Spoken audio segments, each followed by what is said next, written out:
Hey guys, अपने पिछवाड़े में परमानेंट कीड़े को पनाह देने वाले जर्मनी में रह के भारत और भारतीय जनता पार्टी के अंडरकवर एजेंट श्री श्री ध्रुव राठी साहब का नया वीडियो आ चुका है।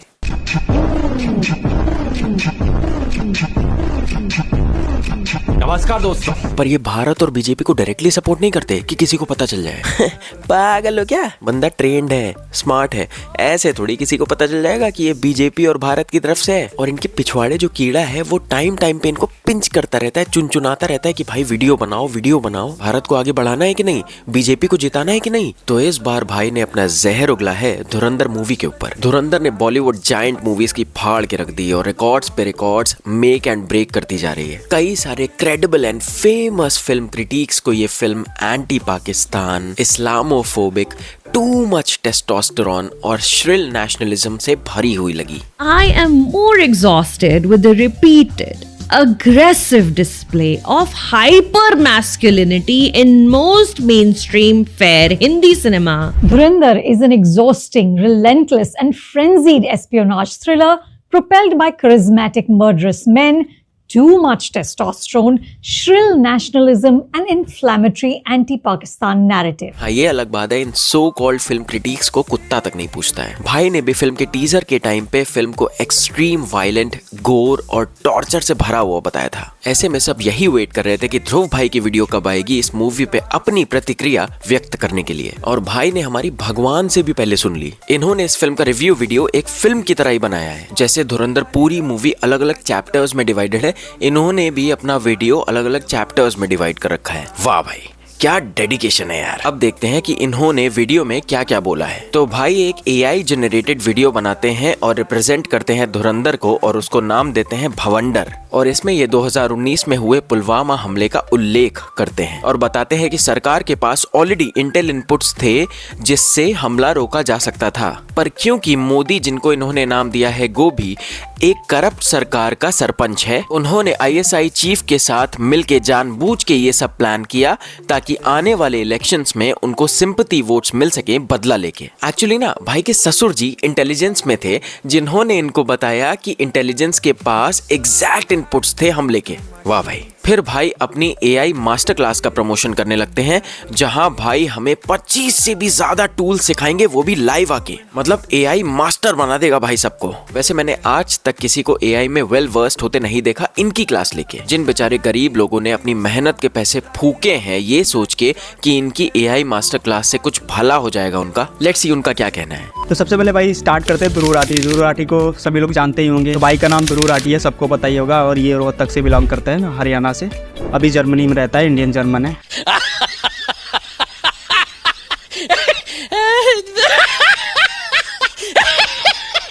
तो भाई जब तुम ध्रुव राठी के वेबसाइट पे जाओगे या फिर एल्विस 430 कोड यूज करोगे तो तुमको दिख जाता है क्या, 3 कोर्सेज अलग अलग दिखते हैं। पहला है यूट्यूब ब्लूप्रिंट, दूसरा है चैट जीपीटी और तीसरा है टाइम मैनेजमेंट। ये 3 अलग अलग कोर्सेज है जो ध्रुव राठी एकेडमी पे अवेलेबल है। इसके अलावा एक ई बुक भी है जो सेल करते हैं। तो हम पहले बात करते हैं पहले कोर्स का, यूट्यूब ब्लूप्रिंट। तो यूट्यूब ब्लूप्रिंट में क्या है भाई, 7.5 आवर्स मतलब 8 आवर्स का कुछ कोर्स है और इसको लोग 92% लोगों ने पसंद किया है। ये भाई ने खुद डाल रखा है वेबसाइट में और कहीं भी तुमको अदर जगह रिव्यू नहीं मिलेंगे। वेबसाइट का रिव्यू तो खुद ही चेंज कर सकते हैं। कोर्स का प्राइस है 799, मतलब 8000 के आसपास पड़ता है। कोर्स में सीखने को क्या मिलता है, ब्लूप्रिंट वाले कोर्स में तुमको बेसिक चीज़ें सीखने को मिल जाएंगी। लाइक तुमको नीश कैसे सिलेक्ट करना है, किस इंडस्ट्री में जाना चाहिए, कहाँ पे ज़्यादा पैसा है, एडिटिंग कैसे करते हैं, लाइटिंग कैसे करते हैं, स्क्रिप्टिंग कैसे करते हैं, बोलते कैसे, ये सारी चीज़ें तुमको यूट्यूब पे भी फ्री में अवेलेबल मिल जाएंगी। तो मेरे हिसाब से 7000 तुमको खर्च करने की बिल्कुल ज़रूरत नहीं है। भाई किसी ने सच ही कहा है कि जीवन में चाहे जितना पैसा कमा लो, पैसे से किसी की भूख कभी नहीं मिटती है।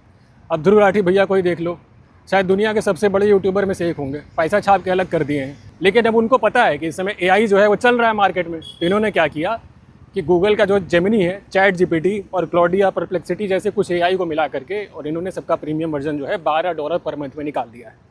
अब बताइए इतने महंगे महंगे जो एआई है उसको कंबाइन करके ये सिर्फ $12 में कैसे निकाल सकते हैं। भाई इतना महंगा खरीद करके आप सस्ते में कैसे बेच रहे हो, इतना बड़ा परोपकार कर रहे हो आप।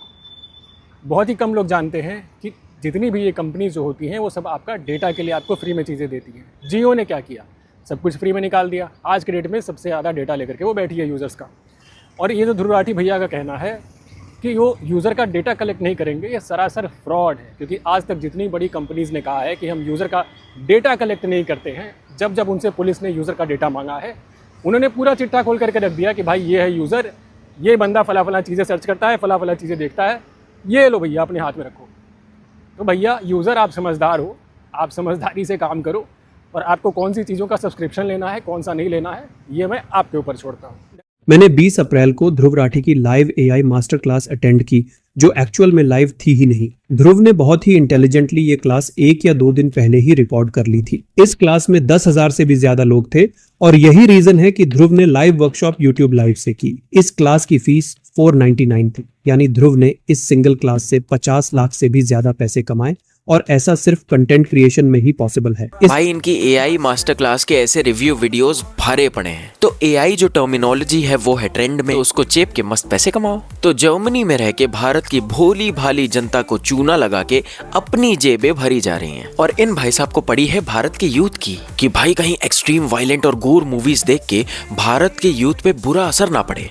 ये बहन चो सारे मिलके हमको पागल बना रहे हैं, मादर चौथ के बच्चे। और तू जो ये मासूम लोगों के हार्ड अर्न मनी को स्कैम करके लूट रहा है, उसका जवाब कौन देगा? उसका बुरा असर नहीं पड़ेगा लोगों पे? फिर ये आते हैं ऋतिक रोशन के उस कंट्रोवर्शियल पोस्ट पे। अरे वही धुरंधर के ऊपर इंस्टा पे अलग, ट्विटर पे अलग। तो बात यह है कि ऋतिक रोशन ने धुरंधर को लेके एक पोस्ट किया, जहां वो फिल्म की तारीफ तो करते हैं, पर फिल्म की पॉलिटिक्स और फिल्म मेकर्स की रिस्पॉन्सिबिलिटीज पे सवालिया निशान उठाते हैं। और जब उनको हर जगह से गाली पड़ने लगती है, तो अगले दिन लीपा पोती करते हुए वो ट्विटर पे एक और पोस्ट करते हैं, जहां वो फिल्म के बारे में कसीदे पढ़ने लगते हैं, क्या फिल्म बनाई है यार, वगैरह वगैरह। फिर ये धुरंधर को ऐसी फिल्म बताते हैं जो बीजेपी को ग्लोरीफाई करती है, और ये आदित्य धर को लेनी रिफेनस्टाल से कंपेयर कर देते हैं। जिन लोगों को नहीं पता ये मोहतरमा कौन है, उन्हें मैं ये बता दूं कि ये हिटलर के शासन काल की एक फोटोग्राफर कम एक्ट्रेस कम फिल्म मेकर थी, जिन्होंने 2 ऐसी फिल्में बनाई जो नाजी रिजीम और एडोल्फ हिटलर की आइडियोलॉजी को ग्लोरीफाई करती हैं। उन फिल्मों के नाम है ट्रायम्फ ऑफ द विल और ओलंपिया। भाई सबसे पहले तो ये जग जाहिर हो चुका है कि वो फिल्म प्रोपेगेंडा थी। मोरओवर ये फिल्में बैक्ड और फंडेड थी नाजी रिजीम और एडोल्फ हिटलर से। Actually she had direct access to Adolf Hitler. Hitler personally Riefenstahl के काम को एडमायर करता था, और हिटलर ने ही उसको नाजी पार्टी रैलीज को शूट करने के लिए चूज किया था। उन्हें फिल्म बनाने के लिए बड़ा बजट दिया गया, आर्मी पर्सनल के एक्सेस दिए गए, and she was given complete creative freedom to make those films. On the other hand Dhurandhar ना ही रूलिंग गवर्नमेंट से बैक्ड है या फंडेड है, ना ही किसी पॉलिटिशियन ने इसको प्रमोट किया है। Movie is a huge success based on purely a positive word of mouth, क्योंकि आज वी नो इसकी एडवांस बुकिंग भी नहीं अच्छी थी। फिर ये आते हैं द ताज स्टोरी और द बंगाल फाइल्स पे। पहली बात तो ये है the Taj story was entirely a baseless film, क्योंकि जो भी आर्ग्यूमेंट्स फिल्म में पेश किए गए उनका कोई प्रूफ था ही नहीं। ऊपर से फिल्म भी अच्छी नहीं बनी थी। रही बात द बंगाल फाइल्स की, तो विवेक अग्निहोत्री की फिल्म मेकिंग भड़काऊ है। अब लोगों को इस चीज का पता चल गया है, तो उनकी द कश्मीर फाइल्स के बाद कोई भी मूवी नहीं चली। ऑल्दो द बंगाल फाइल्स में सच्चाई दिखाई गई, पर इवन मैं भी मानता हूँ इनकी फिल्म्स हेट प्रमोट करती है। फिर भाई साहब बोलते हैं कि धुरंधर में ये शो किया गया है कि भारत की इंटेलिजेंस एजेंसीज क्रिमिनल्स को हायर करती हैं ऐसे खतरनाक और कोवर्ट ऑपरेशंस के लिए। भाई वो लोग इंटेलिजेंस एजेंसीज में इसलिए हैं क्योंकि उनका दिमाग ज्यादा तेज चलता होगा। तुझे ऐसा लगता है कि वो ऐसे खतरनाक मिशंस पे ऐसे बंदे भेज देंगे ताकि मिशन कॉम्प्रोमाइज हो जाए? अरे साला तुम लोग पागल है क्या? पागल है तुम लोग? कौन है? आगे ये बोलते हैं कि Pakistan time to time Bharat पे ये एलिगेशंस लगाता रहता है कि भारत पाकिस्तान की अंदरूनी इंफॉर्मेशन जानने के लिए अपने सीक्रेट एजेंट्स पाकिस्तान में डिप्लॉय करती है, पर भारत हमेशा डिनाई कर देता है। इसकी गारंटी मैं नहीं दे सकता। भाई अच्छा तू बता क्या किया जाए? भारत ये एक्सेप्ट कर ले कि हाँ हमारे सीक्रेट एजेंट्स हैं पाकिस्तान में और यहाँ रहते हैं। मतलब यार भांग खा के वीडियो बनाया क्या? अबे वो तो मना करेगा ही ना। यही तो प्राइमरी रूल है सीक्रेट एजेंट्स का कि अगर पकड़े गए तो देश तुम्हें डिसोन कर देगा। फिर ये बोलते हैं कि फिल्म रियल लाइफ सिनेरियोस को हमारे सामने पेश करती है, जैसे कि 26/11 आतंकी हमले के रियल फुटेजेस, टेररिस्ट्स और हैंडलर्स के बीच में रियल रिकॉर्डिंग्स, पार्लियामेंट अटैक्स के रियल फुटेजेस। इस फिल्म में गैंगस्टर्स के नाम भी रियल हैं और उसे फिक्शन के साथ ब्लेंड कर देती है। तो भाई that's what the film is all about. It's a fictional movie inspired by incredible true events. तू थोड़ा सा बहन का लोड़ा क्या? फिर ये बोलते हैं कि रहमान डकैत की मौत 9 अगस्त को एक पुलिस एनकाउंटर में हुई थी एंड अपेरेंटली चौधरी असलम ने ही ये एनकाउंटर किया था। पर फिल्म में ये ऐड किया गया है कि भारत का एक एजेंट भी उसमें शामिल था। भाई पहली बात, ये कहानी हम पाकिस्तान के एंगल से देख रहे हैं। उस कैरेक्टर की सच्चाई हम यानी ऑडियंस जानती थी। वहां के लोगों के लिए वो एक एम्बिशियस गैंगस्टर था जिसको लियारी की गद्दी पे बैठना था और राज करना था। सिंपल। इसमें भारत वाला एंगल कहां से आ गया? मोरओवर, रहमान डकैत की मौत कैसे प्लान की गई ये इन्फॉर्मेशन कहीं भी अवेलेबल नहीं है। भाई यार आगे देखते हैं, वीडियो बहुत ही लंबी है इनकी। फिर ये भाई फेक पेपर करेंसी पे आते हैं। तो ये बताते हैं कि कैबिनेट मिनिस्टर्स ने नोट छापने वाली मशीन को फॉल्टी बताया और फिर वो नोट छापने वाली मशीन पाकिस्तान पहुंच गई। क्या?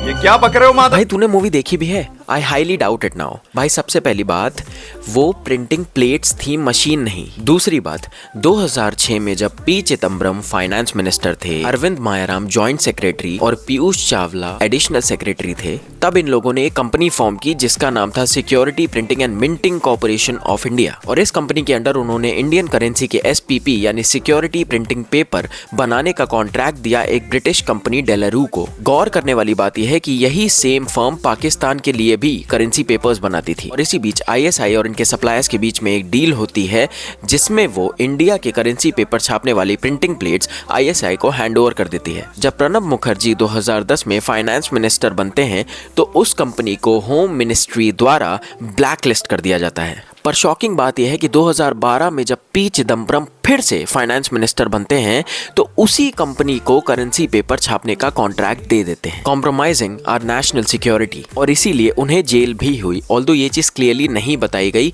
और इसे बस एक ब्राइब का नाम दिया गया। और ये फेक करेंसी वाला केस कभी भी प्रूव नहीं किया जा सका क्योंकि ये एलिगेशंस इंटेलिजेंस की तरफ से थे और इंटेलिजेंस की तरफ से आई हर खबर को पब्लिक नहीं किया जा सकता फॉर ऑब्वियस रीजंस। पर एक और बात नोटिस करने वाली ये है कि जावेद खनानी जो इस फेक पेपर करेंसी ट्रेल का मास्टरमाइंड था, उसकी मौत बहुत ही सस्पिशियस हुई थी, वो भी दुबई में। और आज तक उसकी मौत का एक्चुअल कॉज सामने नहीं आ पाया है। समझदार तो जानते ही हैं। पर फिर ये बोलते हैं कि 26/11 अटैक्स के टाइम पे NSG कमांडोज टाइम पे नहीं पहुंचे और रिसोर्सेज नहीं थे काउंटर करने के लिए।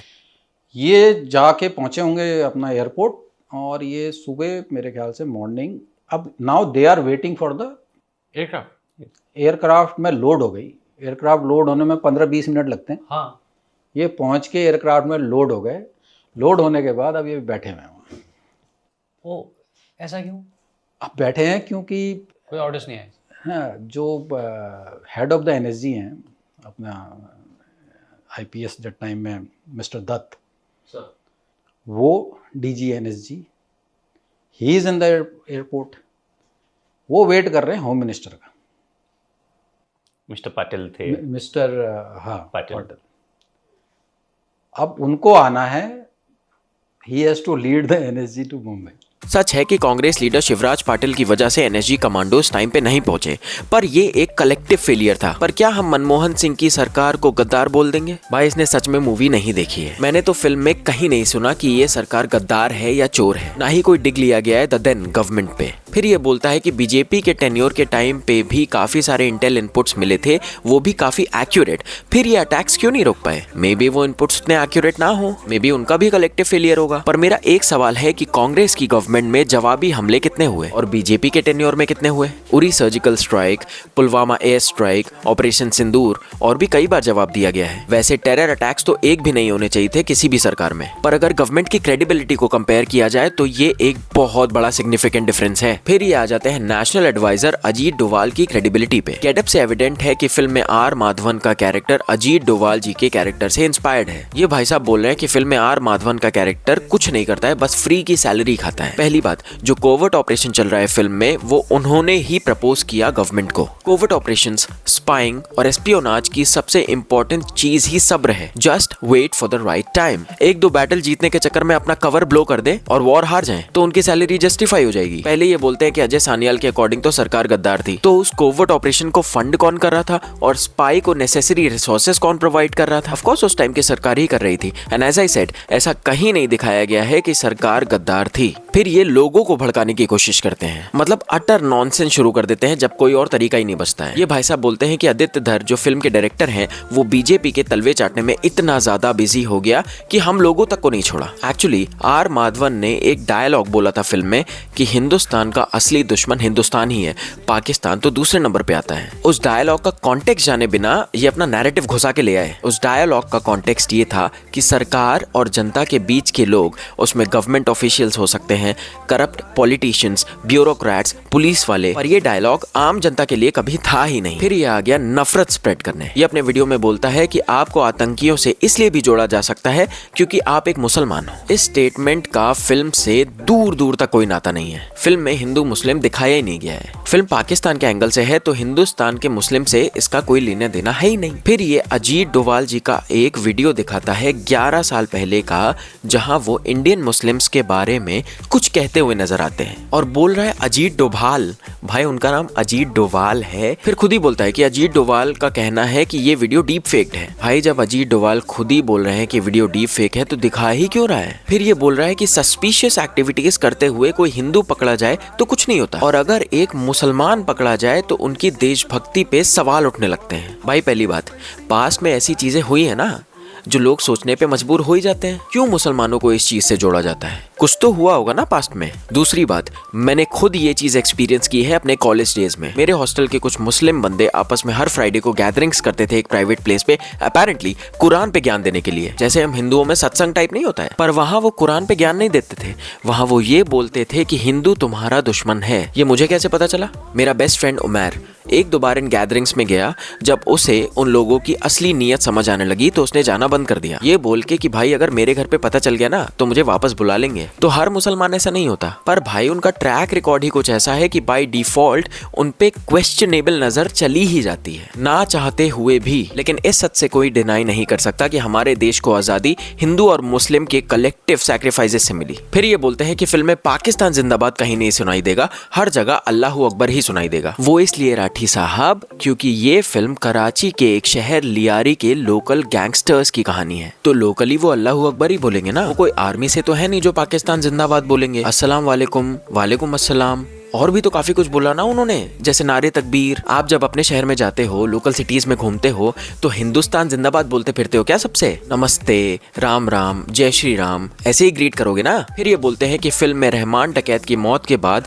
जय हिंद नहीं बजता, बल्कि असतोमा सदगम्य बजता है बैकग्राउंड में। भाई तूने ना पढ़ाई भी नहीं की लगता है। मेरे स्कूल में एक प्ले था इंग्लिश लिटरेचर में, जूलियस सीजर नाम का। उसमें एक कैरेक्टर था ब्रूटस का। जब वो प्ले में सीजर को मारता है तो उसको हेलुसिनेशंस आने लगते हैं उसके, and he lives with fear and guilt. और अगर आपने फिल्म देखी होती तो आपको समझ में आता कि पूरी फिल्म चैप्टर्स में डिवाइडेड थी और लास्ट चैप्टर का नाम था यू टू ब्रूटस। तो इसमें भी उस पर्टिकुलर फीलिंग को रिक्रिएट करने की कोशिश की गई है। और असतोमा सदगम्य का मतलब है हमें असत्य से सत्य की ओर ले चलो, अंधकार से प्रकाश की ओर ले चलो, मृत्यु से मोक्ष की ओर ले चलो। और क्योंकि हमजा को रहमान डकैत मरने के बाद भी दिख रहा था, इसलिए बैकग्राउंड में असतोमा सदगम्य बज रहा था, ताकि उसको गाइड कर सके रियलिटी के टूवर्ड्स। ये एक एस्पियोनाज मूवी है, ना कि कोई वॉर मूवी जो ऑपोजिशन का आदमी मरने पर जय हिंद बजे। फिर ये बोलते हैं कि 2007 की यूपी सरकार पे भी तंज कसा जाता है कि वहां तो दंगे भड़क सकते हैं। भाई ऑफ कोर्स दंगे हुए हैं, मऊ, मेरठ, अलीगढ़, आगरा, बरेली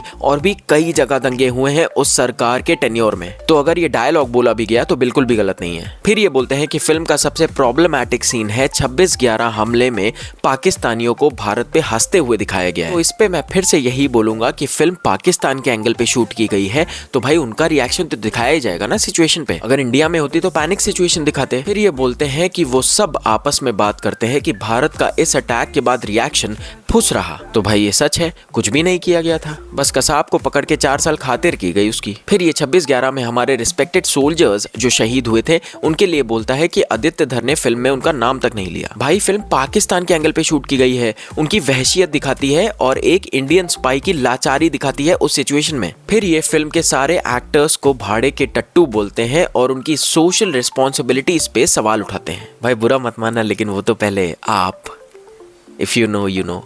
आप भी थे। और आपकी एआई मास्टर क्लास कितनी सोशली रिस्पॉन्सिबल और इम्पोर्टेंट है वो तो हमने इस वीडियो में देख ही लिया है। फिर ये बोलते हैं कि फिल्म में गैंगस्टर्स को ग्लोरीफाई किया गया है। रहमान डकैत despite of being so brutal and cruel in his real life उनको ग्लोरीफाई किया गया है। उसके गाने पे डांस रील्स बन रहे हैं। तो भाई एक मूवी है जहां पाकिस्तान में कराची के एक शहर लियारी के गैंगस्टर्स को ही दिखाया गया है। तो अगर वो पर्टिकुलर सेगमेंट एंगेजिंग नहीं बनाएंगे तो फिल्म कैसे अच्छी बनेगी। फिर ये बोलते हैं कि रंबा हो पे गन फाइट चल रही है। तो भाई इसको कहते हैं क्रिएटिविटी। अगर तूने फिल्म देखी होती तो समझ आता कि वो पर्टिकुलर सीक्वेंस काफी लंबा था और इतने टाइम के लिए गोलियों की आवाज सुन के सब पक जाते। तो बैकग्राउंड में एक रेट्रो सॉन्ग डाल के उस सीक्वेंस की सीरियसनेस को थोड़ा सा न्यूट्रलाइज करने की कोशिश की गई है, दैट्स इट। फिर ये बोलता है कि जिन लोगों को इतना ब्लडशेड और वायलेंस देखना पसंद है, दरअसल असल जिंदगी में वो बहुत ही फ्रस्ट्रेटेड लोग होते हैं। तो KGF chapter 2, Salaar, animal, Pushpa 2, Marco और अब धुरंधर, इनको तो करोड़ों लोगों ने देखा है। सब असल जिंदगी में फ्रस्ट्रेटेड ही होंगे, क्यों? फिर ये कुछ फिल्मों के नाम लेता है जैसे स्वदेश, चक दे एंड ऑल। तो सबसे पहले चक दे में एक मुसलमान से गोल नहीं हुआ तो पूरा देश उसको गद्दार बोलने लगा। मतलब इसमें क्लियरली ये शो किया गया है कि इंडिया ही अपने मुसलमानों को नहीं ट्रीट करता है अच्छे से। और स्वदेश में शाहरुख खुद बोलते हैं कि मैं नहीं मानता हमारा देश दुनिया का सबसे महान देश है। फिर भी ये मूवीज हमारी फेवरेट्स में है